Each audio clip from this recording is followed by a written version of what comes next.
কবুল করে নিন। আল্লাহ আজকের এই আয়োজনকে কবুল করে নিন।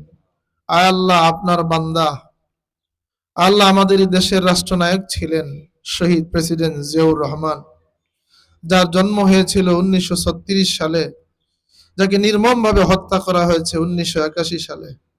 আল্লাহ এই 45 বছরের হায়াতে আপনার বান্দা আল্লাহ বাংলাদেশকে, যখন তিনি রাষ্ট্র ক্ষমতায় বসেছিলেন, বাংলাদেশকে বিশ্বের দরবারে, বিশ্ব মানচিত্রে এক সম্ভাবনাময় বাংলাদেশ করার জন্য, বাংলাদেশকে বিশ্ব মানচিত্রে ঘুরে দাঁড়াবার জন্য, মাথা উঁচু করে দাঁড়ানোর জন্য তিনি প্রাণান্তকর চেষ্টা করেছিলেন।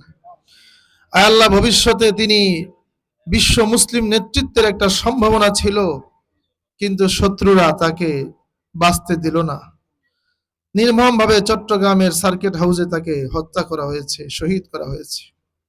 আয় আল্লাহ রব্বুল আলামিন, আমরা সকলেই আজকে আপনার ওই বান্দার জন্য, শহীদ প্রেসিডেন্ট জিয়াউর রহমানের জন্য আল্লাহ আমাদের হৃদয়ের গভীর থেকে দোয়া করছি।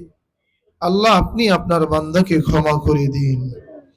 আয় আল্লাহ, আপনি আপনার বান্দাকে ক্ষমা করে দিন।